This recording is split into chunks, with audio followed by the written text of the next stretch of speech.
Ikatan Kantor Konsultan Pajak Indonesia Cabang Malang di Geraha Sunrise. Selamat siang kepada semuanya. Gimana teman-teman, masih semangat?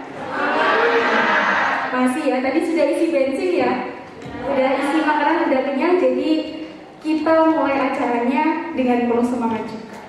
Oke, sebelumnya Assalamualaikum warahmatullahi wabarakatuh. Waalaikumsalam warahmatullahi wabarakatuh. Perkenalkan, saya Fianda selaku pembawa acara kunjungan industri dan juga pengenalan profesi konsultan pajak di Sekretariat Ikatan Kantor Konsultan Pajak Indonesia yang dihadiri oleh mahasiswa dan juga mahasiswi jurusan akuntansi Politeknik Negeri Balikpapan. Baik, izinkan saya di sini untuk membacakan susunan acara ya untuk siang hari ini. Susunan acara yang pertama yaitu pembukaan, yang kedua adalah sambutan-sambutan, yang ketiga adalah materi inti dan juga dilanjutkan sesi tanya jawab, dan yang terakhir adalah penutup. Nah, di akhir acara nanti di penutup ya teman-teman, kami persilakan untuk sesi foto bersama dulu. Jadi jangan bubar langsung ke bis masing-masing ya. Nanti kita foto bersama dulu. Baik, karena acara akan kita mulai sekarang, marilah kita buka acara kunjungan industri pada siang hari ini dengan bacaan basmalah. Bismillahirrahmanirrahim. Terima kasih. Memasuki acara yang kedua yaitu sambutan-sambutan. Sambutan yang pertama saya persilahkan kepada perwakilan Politeknik Negeri Balikpapan, kepada Bapak Hendra. Kami persilahkan. Assalamualaikum warahmatullahi wabarakatuh. Waalaikumsalam warahmatullahi wabarakatuh. Selamat siang, salam sejahtera untuk kita semua. Pertama-tama, alhamdulillah, terima kasih atas sambutannya pada Ikatan Konsultan Pajak Indonesia Cabang Malang. Alhamdulillah Pak, ini rombongan Pak, sekitar 80 mahasiswa dan 2 dosen, 1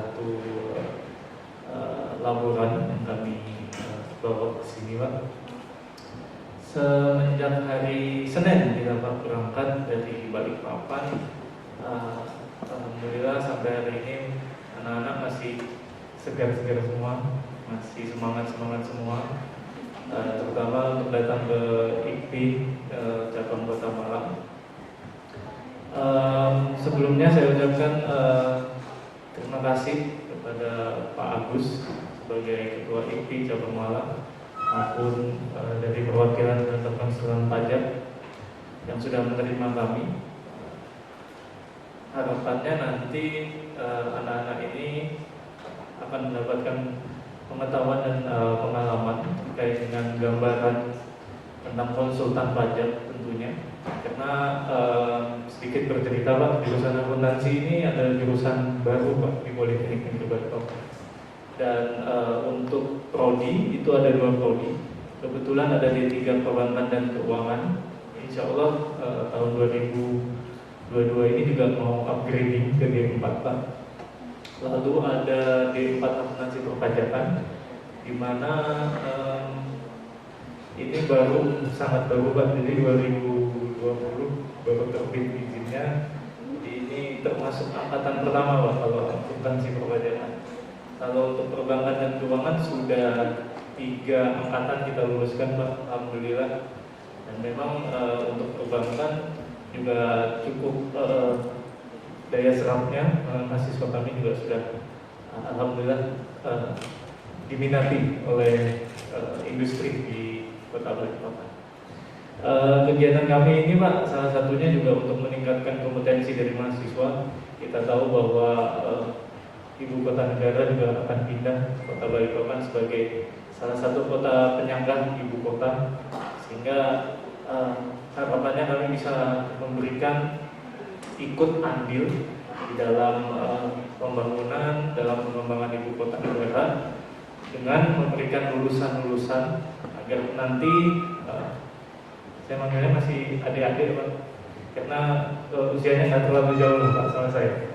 Jadi adik-adik ini bisa ikut juga membantu kita juga sebagai perguruan tinggi di Politeknik Tinggi Balikpapan bisa memberikan lulusan yang terbaik lulusan yang bisa terserap di ibu kota, jangan sampai nantinya asli sana tapi jadi penonton saja gitu Pak. Jadi itu salah satunya terutama di bidang akuntansi, karena kami di jurusan akuntansi, di perbankan dan keuangan. Mungkin sekedar informasi juga Pak, di Kota Balikpapan kita juga sudah ada komunikasi cukup intens dengan Ikatan Konsultan Pajak Indonesia dan Kota Balikpapan. Tapi ya memang kondisinya bahwa profesi konsultan pajak itu masih kurang Pak di Balikpapan. Kalau di Kota Balikpapan itu kemarin kita komunikasi hanya sekitar 12 mungkin Pak konsultan pajak.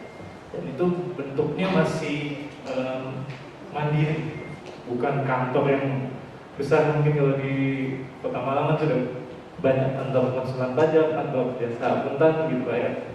Jadi untuk di Kota Balikpapan sendiri memang masih jarang. Nah, harapannya kita kesini bisa membuka wawasan dari mahasiswa akuntan itu tidak hanya bekerja di perusahaan, bekerja di bagian keuangan, atau bekerja menjadi frontliner gitu Pak ya. Jadi ada profesi yang memang menjadi terbuka luas, terbuka sangat luas untuk lulusan-lulusan jurusan akuntansi, akuntansi perpajakan maupun perbankan, menjadi profesi yang bisa menghasilkan tanpa harus bergantung pada perusahaan gitu Pak. Gitu. Monggo nanti silahkan apa yang bisa disampaikan kepada mahasiswa kami, terutama yaitu tentang konsultan pajaknya, bagaimana konsultan pajak itu berperan.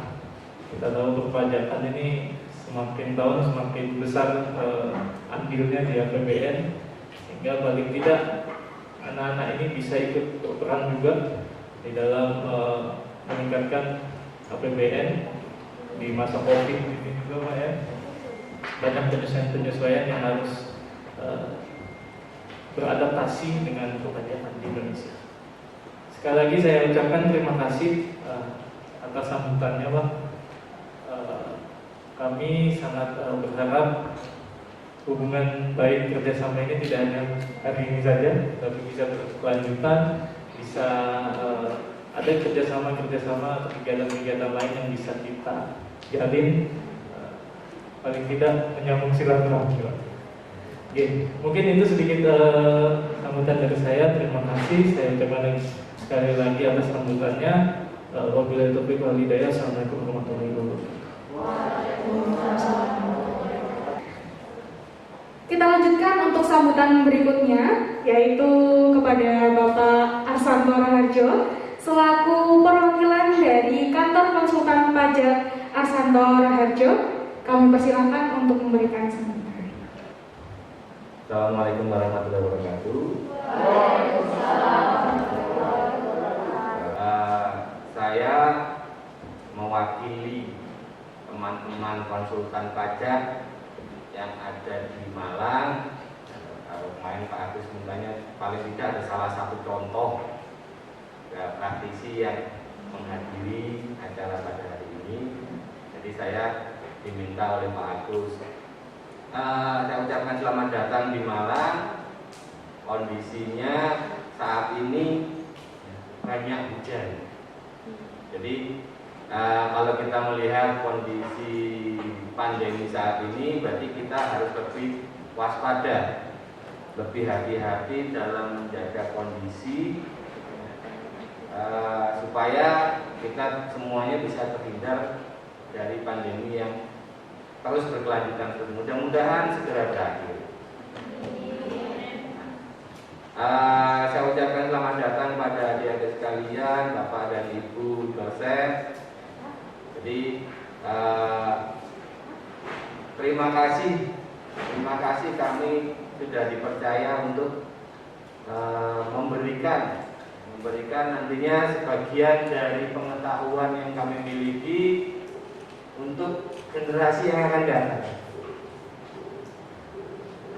Jadi memang kalau nanti akan lebih banyak dijelaskan oleh Pak Agus ya.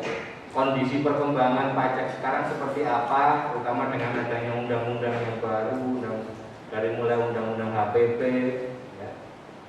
Nah ini akan banyak permasalahan yang timbul, akan banyak kesempatan ya, di samping permasalahan juga mungkin akan banyak kesempatan yang timbul. Nah ini nanti kita akan diskusi bersama. Mudah-mudahan nanti apa yang kami berdua sampaikan kepada adik-adik sekalian bisa menjadi bekal, bisa menambah manfaat bagi kita semua. Mungkin itu dari saya, tidak panjang lebar, supaya nanti acara bisa, saya lebih senang kalau banyak diskusinya dibandingkan sambutannya. Terima kasih. Wassalamualaikum warahmatullahi wabarakatuh. Waalaikumsalam. Sambutan terakhir yaitu dari Bapak Dr. Agus Sambodo, SHMS ABKP. Kepada Bapak Agus, kami persilakan untuk memberikan sambutan. Assalamualaikum warahmatullahi wabarakatuh. Selamat siang, salam sejahtera. Pertama, saya ucapkan selamat datang di kota dingin Malang. Meskipun faktanya sekarang nggak dingin lagi, Pak ya. Tadi saya sempat ngobrol, ternyata satu perguruan dengan saya. Sama-sama alumni dari S2 Fakultas Ekonomi Brawijaya. Ya, gelarnya sama, MSA, Master Science Akuntansi. Ya, yang saya hormati Pak Indra selaku perwakilan dari Politeknik Negeri Balikpapan, Bapak Ibu dosen pendamping, dan yang saya banggakan anak-anakku semuanya, mahasiswi dan mahasiswa dari Politeknik Negeri Balikpapan, jurusan akuntansi Bapak ini, ya, luar biasa ya. Pertama saya perkenalkan, nama saya Agus Sambodo. Kebetulan saya ditunjuk oleh teman-teman konsultan pajak yang ada di wilayah Malang dan sekitarnya sebagai ketua cabang Malang. Cabang Malang ini wilayahnya meliputi dari ujung Jawa Timur paling ujung Banyuwangi sampai Kalijinan Kediri. Hari ini saya didampingi oleh Pak Santo Raharjo, beliau juga konsultan pajak terdaftar. Ya, kebetulan Pak Santo ini juga sebagai sekretarisnya Ikatan Konsultan Pajak Indonesia Cabang Malang. Ya. Anggota kami Cabang Malang ini sekitar 100, hampir 150 Pak, hampir 150. Ya. Jumlah yang sangat tidak sebanding tentunya dengan perkembangan saat ini. Dan tadi Pak Indra sudah sampaikan ya bahwa nanti di daerah Anda, Balikpapan akan menjadi ibu kota negara. Pastinya pasti akan banyak investor masuk ke sana nantinya, dan itu dibutuhkan tenaga-tenaga expert di bidang accounting maupun pajak. Ya. Itu kesempatan bagi Anda.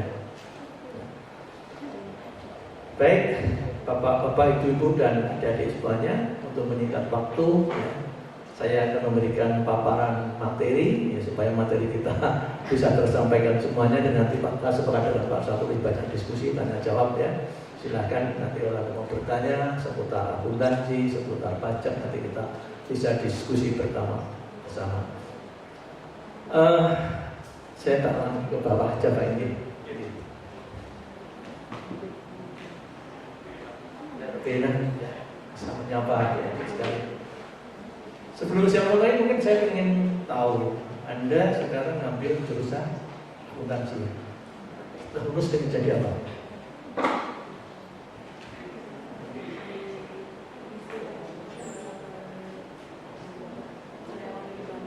Ya, jadi karyawan di bank. Di sini itu kebetulan ya, tadi lupa nggak saya kenalkan ya. Ada konsultan pajak, izin prakteknya atas nama saya. Ada kantor akuntan publik, kebetulan izin prakteknya atas nama Bapak Abdul Ghani Abu Bakar, ada di Jakarta. Jadi kayaknya kalau ada akuntansi dan pajak sangat pas sekali ada kunjungan industri di sini ya. Pengen jadi karyawan Pak. Di sini juga banyak anak-anak SMK, banyak perguruan tinggi yang kerjasama dengan kami. Bahkan pelatihan private ini hampir semua perguruan tinggi di Malang ini kerjasama dengan kami, di KPI Cabang Malang. Ya. termasuk Politeknik Negeri Madiun. Bapak ini juga sudah sekian tahun bekerjasama dengan kami, khususnya di bidang pelatihan beredar pajaknya. Kerja di bank itu memang penampilannya selalu oke, ya. Ruangannya selalu ber-AC. Yang dihadapi pasti orang-orang yang punya uang dan orang-orang yang butuh uang. Ya, nggak salah. Mungkin karena Anda masih minim wawasan, sehingga mayoritas anak-anak SMK, mahasiswa, ya, jurusan akuntansi ketika ditanya ingin jadi pegawai bank, oh sangat oke Pak penampilannya dan harus selalu oke gitu ya. Ya, cantik. Tahu Anda gajinya berapa kira-kira?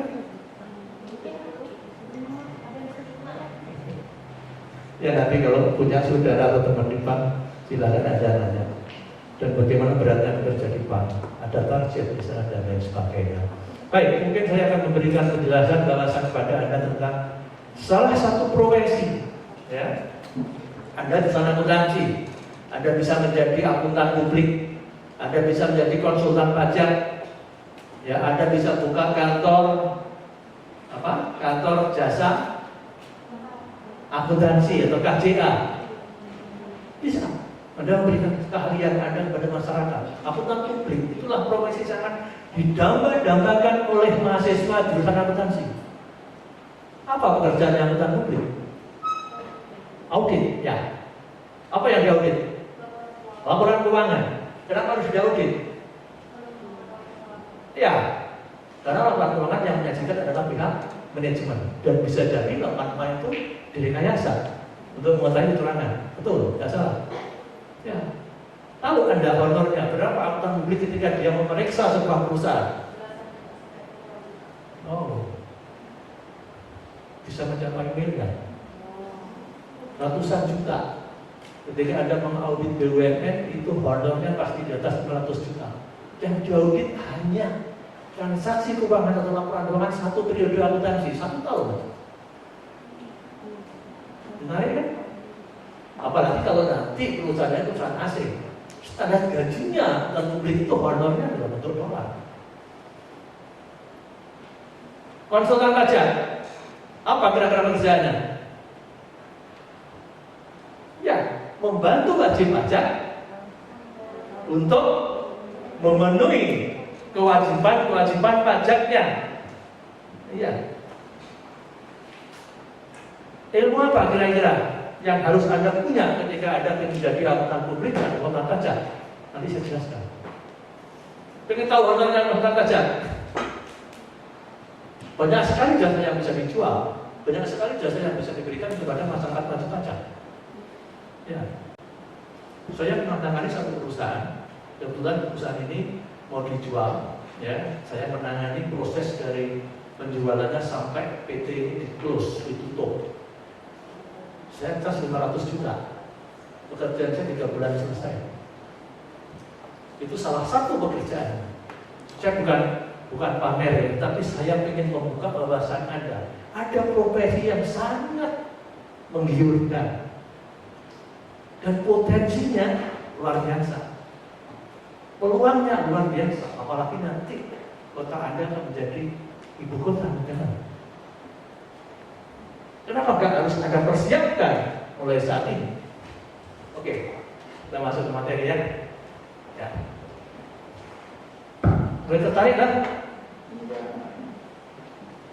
Akuntan publik nanti biar Chandra aja yang menjelaskan. Saya akan fokus ke konsultan pajak ya. Nanti di kampus saja. Ya, ini pajak ya. Sudah mendapatkan materi pajak? Sudah? Berapa semester? Sampai mana yang Anda dapat? Materi apa? PPH? Pasal? 21, 22, 23, 4, ayat 2, 25, dan seterusnya. Banyak ya. Ini target penerimaan target tahun 2022 yang awalnya sekitar 1.700 triliun direvisi karena pandemi ini jadi 1.200 triliun 265. Langkah apa yang jelas ke depan? Direktorat Jenderal Pajak atau pemerintah akan terus mengupayakan supaya masyarakat ini semakin sadar, ya, semakin patuh secara sukarela, sehingga target nanti harapannya dari tahun ke tahun akan bisa tercapai. Banyak sekali langkahnya di situ.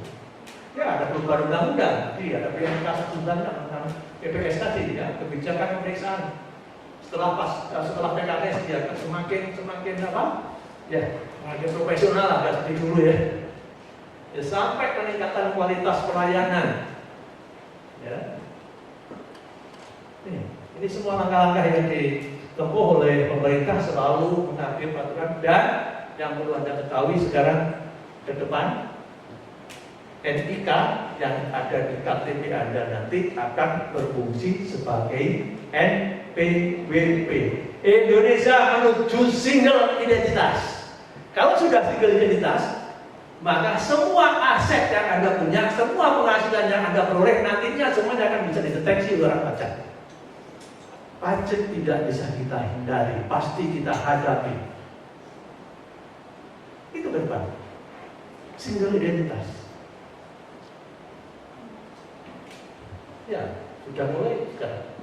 Sudah mulai NIK menjadi NPWP. Nah, dengar toh? Ya, ini self assessment. Tadi sudah saya singgung di depan, konsekuensinya wajib pajak harus paham aturan, menerapkan dengan benar, dan menertibkan administrasinya agar terhindar dari sanksi yang bisa memberatkan. Ingat, pajak bisa membuat perusahaan bangkrut, bisa. Pajak bisa membuat suami istri bisa, tapi jangan sampai terjadi ya. Bisa. Saya pernah cerita ketika berhadapan dengan klien, suami istri tiap hari berantem gara-gara pajak.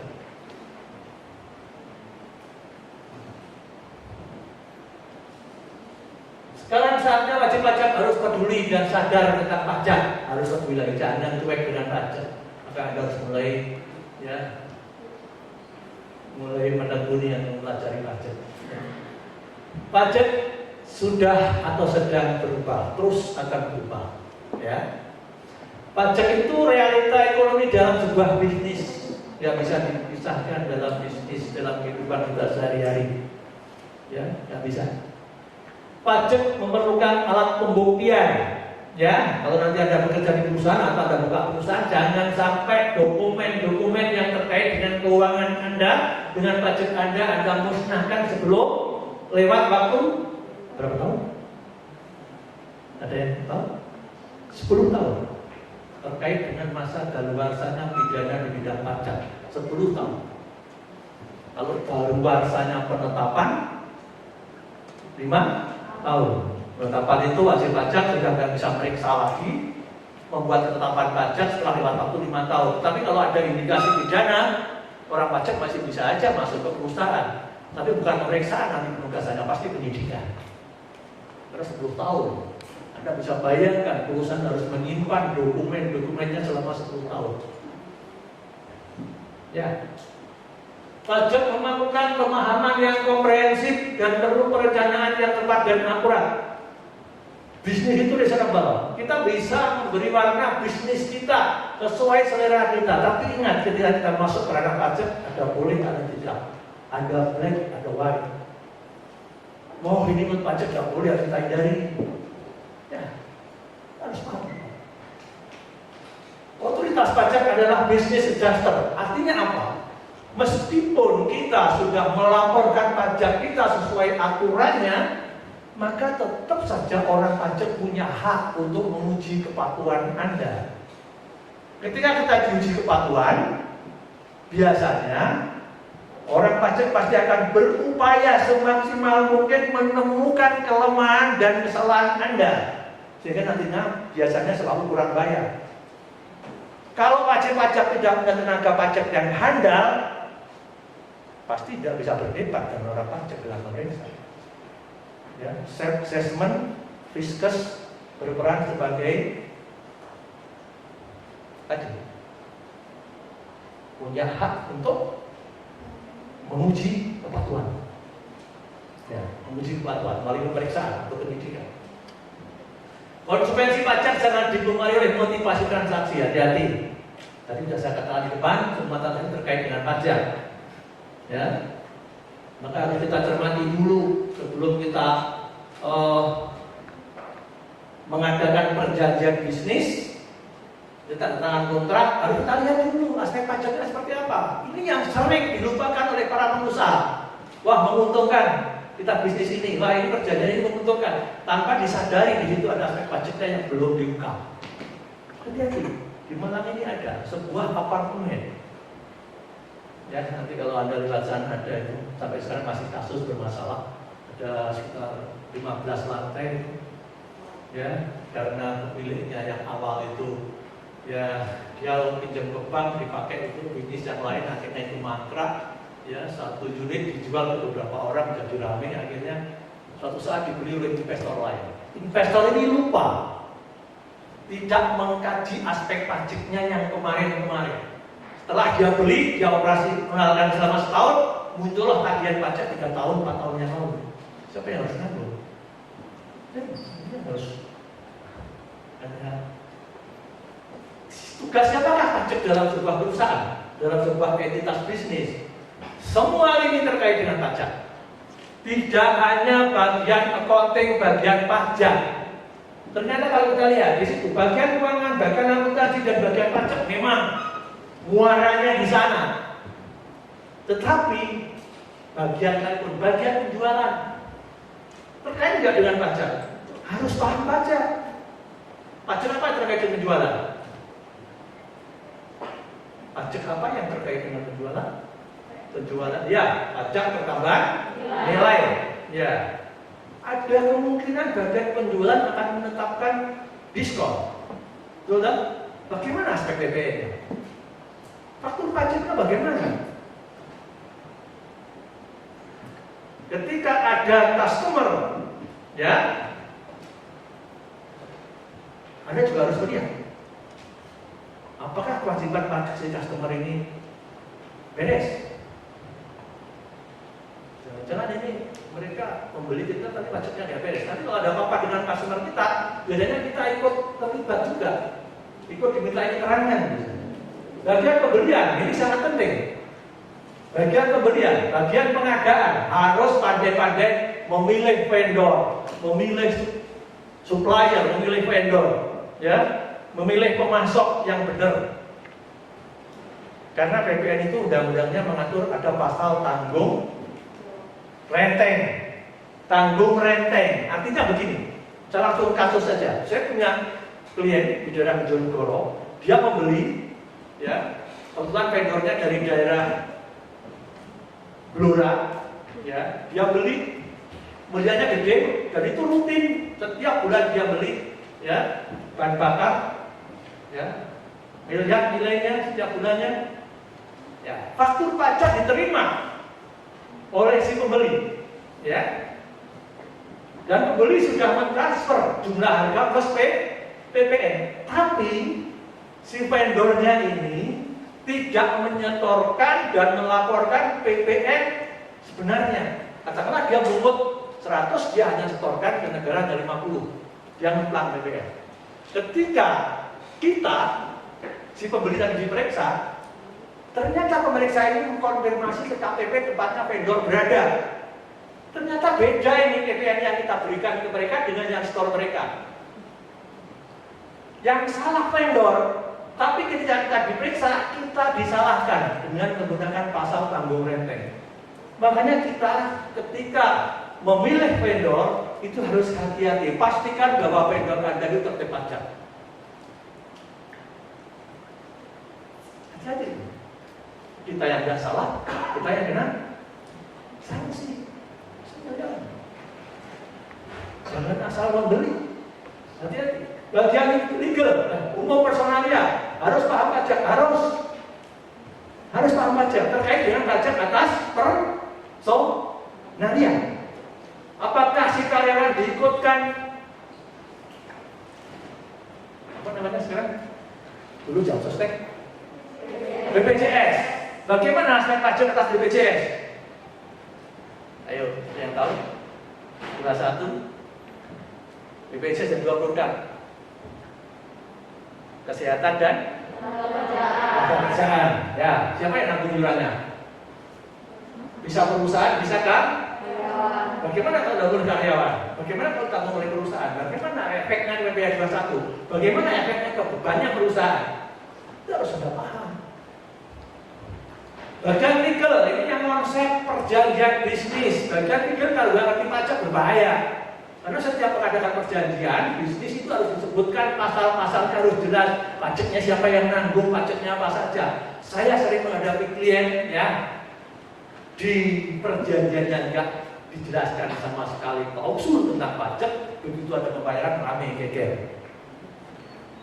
Karena lemahnya bagian hukum yang konsep perjanjian yang nggak ngerti pajak. Seharusnya kalau dia nggak ngerti pajak, koordinasikan dengan bagian pajak supaya klop. Ini umumnya terjadi perusahaan enggak, mereka jalan sendiri-sendiri. Itu perusahaan belum benar di dalamnya. Manajemennya yang enggak benar, yang separuh seperti itu. Tapi kalau perusahaan sudah settle, saya yakin selalu ada koordinasi. Ya, sebelum masuk ke direktur tata tangan ini pasti akan diverifikasi di bagian accounting, bagian pajak, bagaimana nanti proses pembayaran dan sebagainya. Ya, itu sering terjadi di lapangan seperti itu. Bagian produksi, ya, keluar masuknya barang, ya. Barang sudah terjual, kayaknya belum dibuat paku.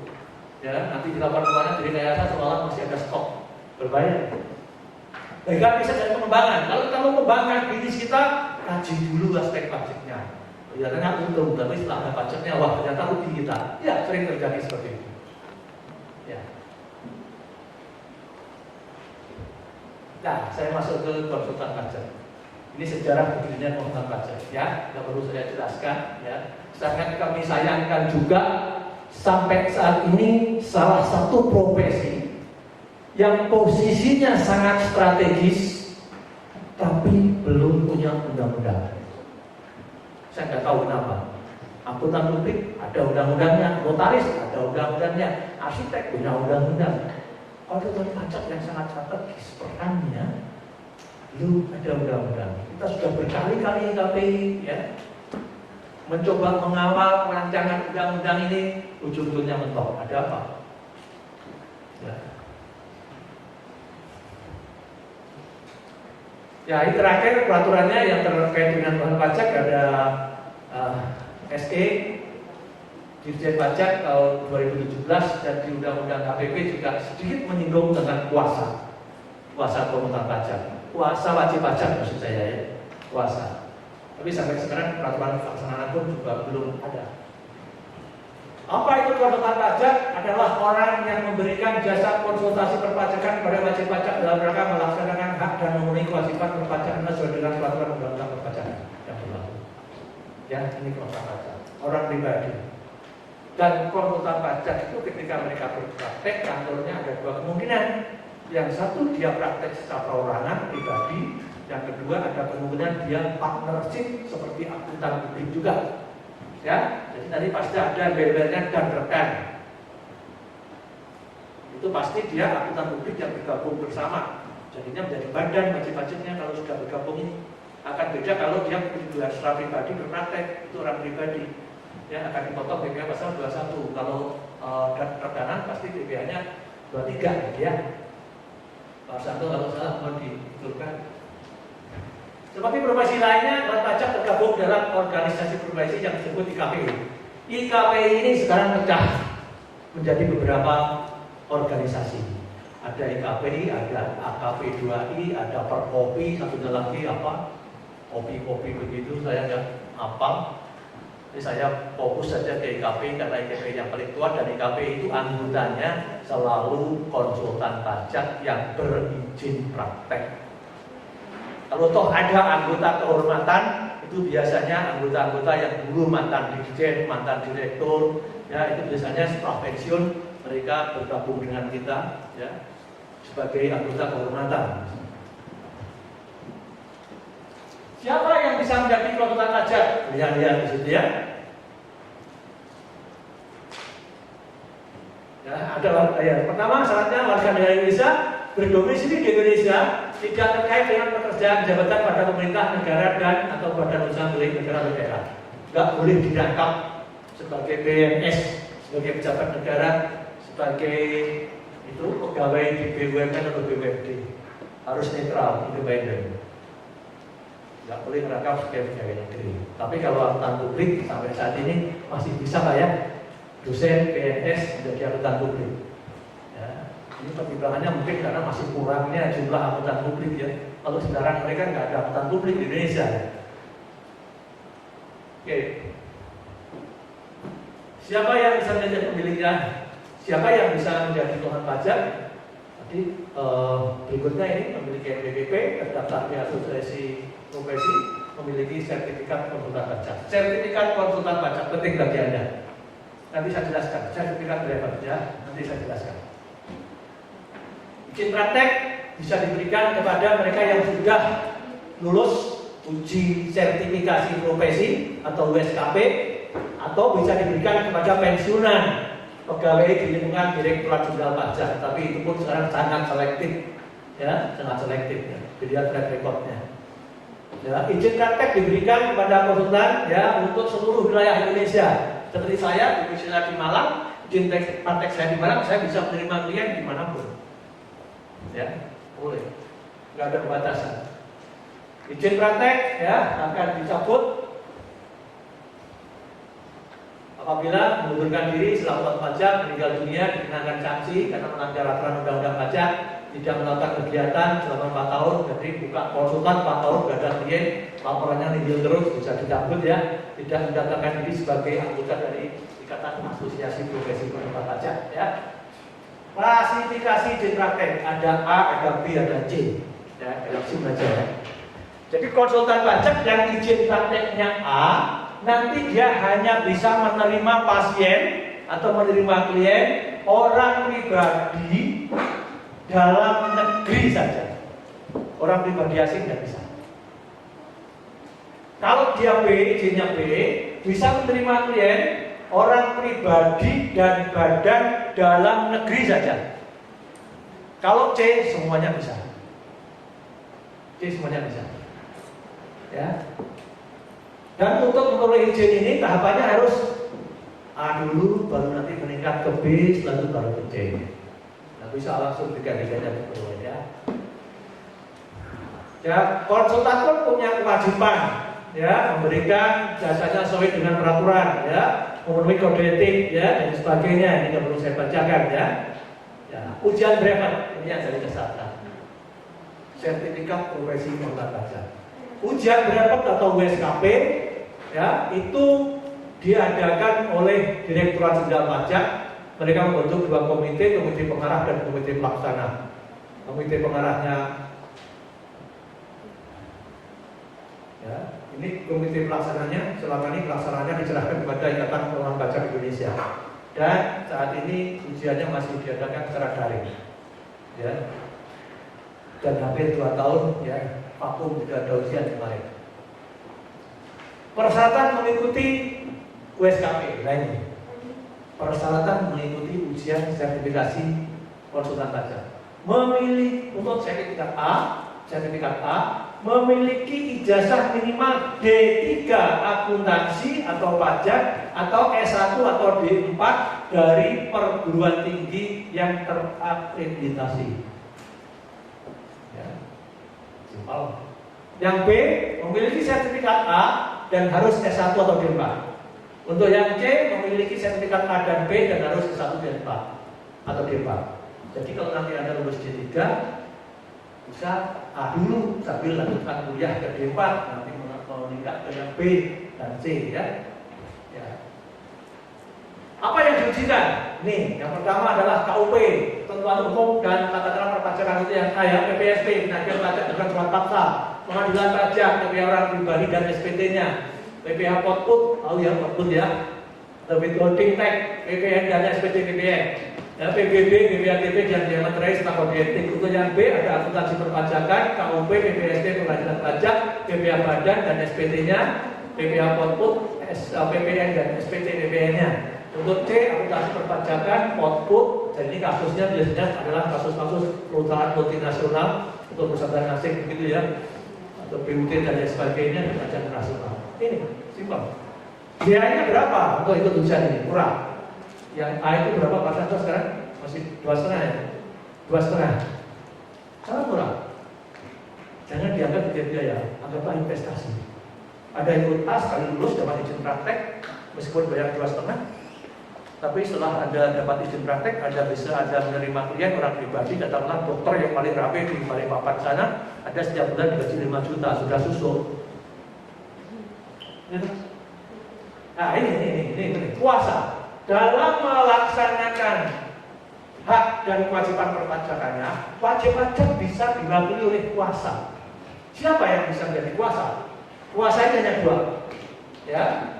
Saya mengabaikan yang ada di Undang-Undang APP karena peraturan pelaksanaan belum ada. Adalah yang pertama konsultan pajak dan yang kedua adalah karyawannya wajib pajak. Kalau Anda menjadi karyawannya wajib pajak, menangani pajaknya perusahaan, Anda bisa menerima puasa. Tapi ada syaratnya. Ya. Syarat bagi seorang puasa menguasai ketentuan peraturan undang-undang perpajakan, memiliki surat puasa, tidak dipidana, telah menyampaikan SPT-nya betul dengan ya. Ini syaratnya. Nah, karyawan sebagai kuasa dianggap menguasai ketentuan perundang-undangan perpajakan apabila yang pertama memiliki sertifikat brevet di bidang perpajakan yang diterbitkan oleh lembaga pendidikan kursus brevet pajak.